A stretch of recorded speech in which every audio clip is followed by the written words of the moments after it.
नमस्कार दोस्तों, एक बार फिर से आपका स्वागत है target with Goswami YouTube channel में। मैं सुनील गोस्वामी आशा करता हूं आप सब अच्छे होंगे, कुशल मंगल होंगे।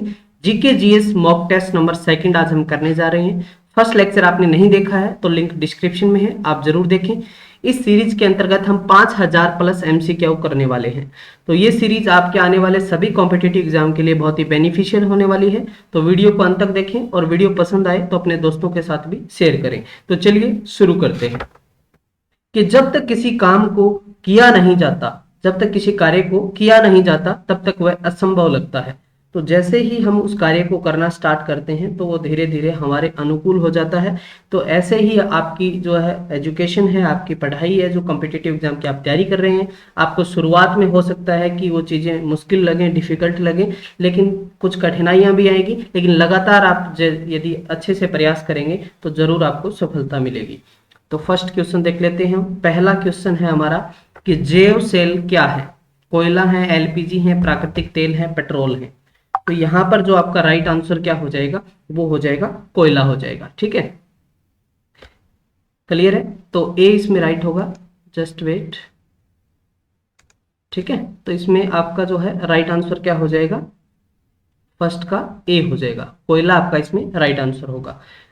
यादाश्त का संबंध हमारे ब्रेन से है, मस्तिष्क से है, निम्न में से किस भाग से है।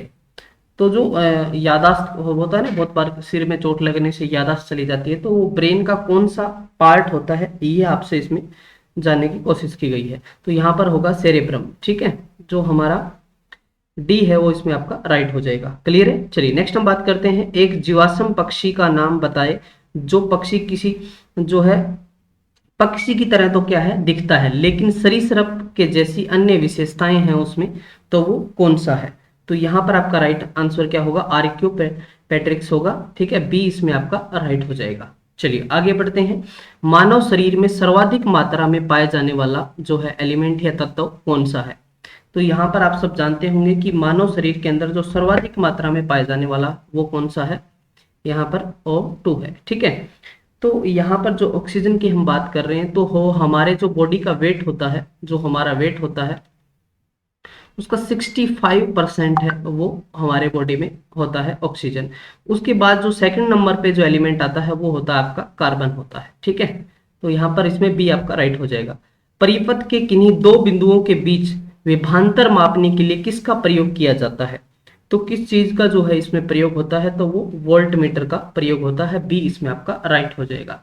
नेक्स्ट हम बात करते हैं इमरजेंसी के दौरान, आपातकाल की हम बात करें। आपातकाल के दौरान जो मौलिक हमारे अधिकार हैं, मौलिक अधिकारों का निलंबन कौन कर सकता है, कि भाई अब ये आपके मौलिक अधिकार नहीं रहे क्योंकि अभी जो है देश में क्या है, इमरजेंसी है।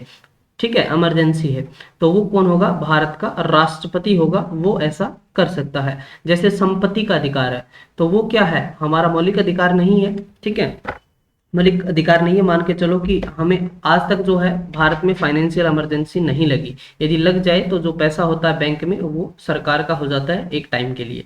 प्राक्कलन समिति के सदस्यों का कार्यकाल कितने वर्ष का होता है। तो प्राक्कलन समिति के जो सदस्य होते हैं उनका कार्यकाल 1 वर्ष का होता है। निम्नलिखित में से किसके अनुमोदन से भारत की संचित निधि से पैसा निकाला जा सकता है। किसके अनुमोदन से पूछा गया है, मतलब किसकी परमिशन के द्वारा जो है संचित निधि से जो है कैश निकाला जा सकता है, पैसा निकाला जा सकता है। ठीक है, तो यहाँ पर जो है आपका राइट आंसर क्या हो जाएगा, राइट आंसर हो जाएगा भारत की जो संसद है, जो पार्लियामेंट है, उसके अनुमोदन से है भारत के संचित निधि से पैसा निकाला जा सकता है। क्वेश्चन नंबर 9 है, भारतीय संविधान में विधि के समक्ष क्षमता किस देश के जो कॉन्स्टिट्यूशन से लिया गया है। आप सब जानते हैं भारत का संविधान है वो अडॉप्ट किया गया है, अलग अलग स्थानों से हमने जो जो चीजें संविधान में ऐड की हैं। तो यहाँ पर पूछा गया है कि विधि के समक्ष समता किस देश के संविधान से लिया गया है। तो यहाँ पर आपका राइट हो जाएगा, ब्रिटेन के संविधान से लिया गया है। नेक्स्ट क्वेश्चन पे चलते हैं। संविधान संशोधन प्रक्रिया संविधान के किस भाग में उल्लेख किया गया है, किस पार्ट में इसका जो है उल्लेख आपको मिलता है। तो यहाँ पर जो राइट आंसर होगा होगा भाग 20 के अंदर, भाग 20 के अंदर जो है जो संशोधन जो है कॉन्स्टिट्यूशन अमेंडमेंट की बात हो रही है, यहाँ पर उल्लेख किया गया है। नेक्स्ट हम बात करते हैं। नेक्स्ट हमारा क्वेश्चन है 11। क्वेश्चन नंबर 11 की हम यदि बात करें तो क्या है, सूची 1 और 2 को जो है सही मिलान करना है आपको। ठीक है, सही मिलान करना है। तो यहाँ पर भाषाओं का उल्लेख है वो कौन सी अनुसूची में आपको बताया गया, पूछा गया यहाँ पर। तो यहाँ पर हम बात करें, इसमें आपका बी राइट हो जाएगा। ठीक है, तो 8वीं अनुसूची में क्या है, हमारी भाषाएं हैं। दल बदल 10वीं अनुसूची के अंदर है। 73वां संविधान संशोधन की हम बात करें तो ये 11वीं अनुसूची के अंदर आ जाता है। ठीक है, ये तीसरा, ठीक है, इसमें आ जाता है। और जो डी है आपका, जो हम बात करें भूमि सुधार अधिकरण संबंधित है, ये 9वीं अनुसूची में है। तो ये इस प्रकार से जो है यहाँ पर आपका ये राइट हो जाएगा। ठीक है, बी इसमें आपका राइट आंसर होगा। क्लियर है, चलिए आगे बढ़ते हैं। 1833 के चार्टर अधिनियम के अंतर्गत प्रथम विधि आयोग गठन किसकी अध्यक्षता में किया गया, उस टाइम जो है अध्यक्ष कौन था? इंपॉर्टेंट क्वेश्चन है। ठीक है, क्वेश्चन नंबर जो है हमारा कौन सा हो गया है आपका, 12 हो गया ना। ठीक है, लास्ट हमने 11 किया था और यहाँ हो गया आपका 12 क्वेश्चन। तो 1833 के चार्टर अधिनियम के अंतर्गत जो प्रथम विधि आयोग बनाया था, उसके यदि अध्यक्ष की बात करें तो वो थे लॉर्ड मेकाले। ठीक है, लॉर्ड मेकाले। अंग्रेजी भी शुरुआत इसी के काल में हुई है, लॉर्ड मेकाले के काल में। ठीक है, इंग्लिश जो हम करते हैं। चलिए नेक्स्ट हम बात करते हैं, निम्न में से कौन सी जो औषधि क्रांति प्याज और झींगा उत्पादन से संबंधित है? जैसे लाल क्रांति है, नीली क्रांति है, गोल्डन क्रांति है, या फिर गुलाबी क्रांति है। तो यहाँ पर आपका राइट आंसर क्या होगा, गुलाबी क्रांति हो जाएगा। ठीक है, लाल क्रांति है वो मांस को जो है हम बात करें डिनोट करती है। चलिए नेक्स्ट हम बात करते हैं, निम्नलिखित में से किन दो संस्थाओं को जो है ब्रेटन वुड्स जुड़वा के नाम से जाना जाता है? तो कौन सी संस्थाएं हैं वो, एक तो है आपका IMF international monetary fund, IMF है, और एक आपका है वर्ल्ड जो है वर्ल्ड बैंक। ठीक है, एक हो गया आपका वर्ल्ड बैंक। दोनों ही हम बात करें तो IMF भी है 1945 से कार्य स्टार्ट है, दिसंबर से। और यहाँ पर वर्ल्ड बैंक की बात करें तो बना तो ये 1944 में था, लेकिन कार्य जो प्रारंभ है इसने 1945 में ही किया है। ठीक है, समझ आ गए। इसकी जो है क्रिस्टीना, आपको नाम सुना होगा, क्रिस्टीना जॉर्जीवा। ठीक है, जॉर्जीवा, ये इसके अध्यक्ष हैं IMF की इंटरनेशनल मॉनेटरी फंड की। वर्ल्ड बैंक की बात करें तो डेविड मालपास का नाम सुना होगा आपने, मालपास, ये इसके अध्यक्ष हैं, आप याद कर सकते हो। जो IMF की जो MD है, मैनेजिंग डायरेक्टर है, जो पहली बार बनाई गई है वो है गीता गोपीनाथ, गीता गोपीनाथ। ये यहाँ पर पहली MD जो है हम बात करें बनाई गई है। क्रिस्टीना जो जॉर्जीवा है वो क्या है, अध्यक्ष। ठीक है, चलिए आगे बढ़े, यहाँ पर आपका क्लियर हो गया होगा अच्छे से। नेक्स्ट हम बात करते हैं, नेक्स्ट हमारा क्वेश्चन है, किस वर्ष भारतीय रिजर्व बैंक का जो है राष्ट्रीयकरण हुआ है? किस वर्ष है वो भारतीय रिजर्व बैंक का जो है राष्ट्रीयकरण हुआ है? ये आपसे क्वेश्चन किया गया है, समझ आ गया आपको अच्छे से? ठीक है, सेकंड क्वेश्चन नंबर 15 है यहाँ पे। ठीक है, किस वर्ष भारतीय रिजर्व बैंक का राष्ट्रीयकरण हुआ है? ठीक है, तो राष्ट्रीयकरण की हम बात करें तो आप सब जानते हैं कि 1949 में हुआ भारतीय बैंकों का क्या हुआ है, राष्ट्रीयकरण हुआ है। बैंकों का बैंक किसे कहते हैं तो RBI को कहा जाता है। बैंकों का बैंक किसे कहा जाते हैं, RBI को कहा जाता है, रिजर्व बैंक ऑफ इंडिया को कहा जाता है। ठीक है, चलिए बात करते हैं, हिंदू राष्ट्र का विचार है मूलतः किसका है? हिंदू राष्ट्र का जो विचार है वो किसका, तो VD सावरकर का। चलिए नेक्स्ट हम बात करते हैं क्वेश्चन नंबर 17 की, भारत में आयकर क्या है?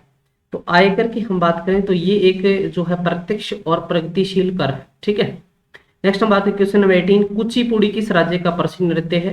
कुचिपुड़ी, तो कुचिपुड़ी है आपका आंध्र प्रदेश का, याद रख सकते हो, आंध्र प्रदेश। अंधेरे में यदि आप पूड़ी बनाएंगे तो कच्ची बनेंगी। ठीक है, कच्ची पूड़ी, कुचिपुड़ी याद रह जाएगा आपका, आंध्र प्रदेश का है। ठीक है, कर्नाटक में भी आपको ध्यान रखना है, यक्षगान। ठीक है, यक्षगान जो है कर्नाटक का है।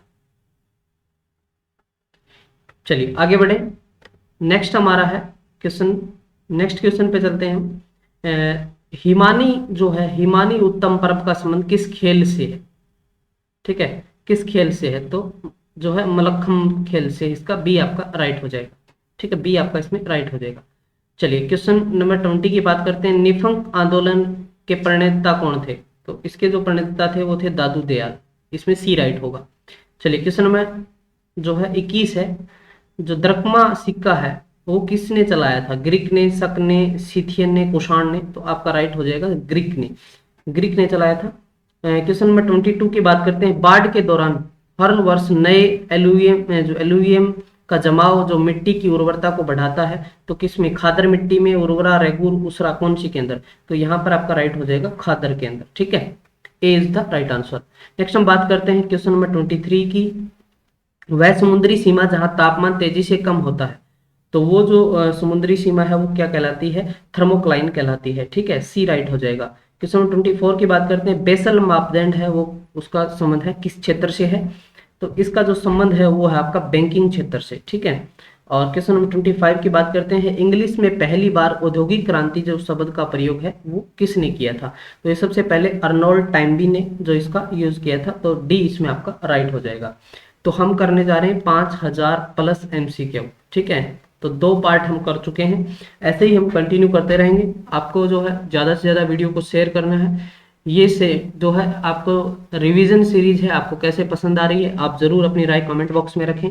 ठीक है, यदि आप डेली लाइव क्लासेस जुड़ना चाहते हैं, डेली लाइव क्लासेस से जुड़ना चाहते हैं, तो डेली लाइव क्लासेस के लिए जो है, जो हमारा चैनल है एग्जाम वाणी, ठीक है, एग्जाम वाणी चैनल को आप सब्सक्राइब करें। एग्जाम वाणी को आपको सब्सक्राइब करना है। ठीक है, यहाँ पर जो है डेली लाइव क्लास होती है, डेली लाइव 7 जो है 7 से 8 आवर्स क्लास होती है आपकी, डेली क्लासेस होती हैं डेली। तो यहाँ पर आप ज्वाइन कर सकते हैं, सब्सक्राइब कर सकते हैं। लिंक आपको डिस्क्रिप्शन में मिल जाएगा, लिंक आपको डिस्क्रिप्शन में मिल जाएगा, तो सारे बच्चे जाके ज्वाइन कर लो। यहाँ पर आपको डेली मैथ जो है, साइंस की क्लासें, यहाँ पर इंग्लिश की क्लासें, हिस्ट्री, पॉलिटी, ज्योग्राफी, तमाम सब्जेक्टों की क्लासें आपको यहाँ पर देखने को मिलने वाली हैं। ठीक है, तो मिलते हैं नेक्स्ट वीडियो में, तब तक के लिए धन्यवाद। जय हिंद, जय भारत।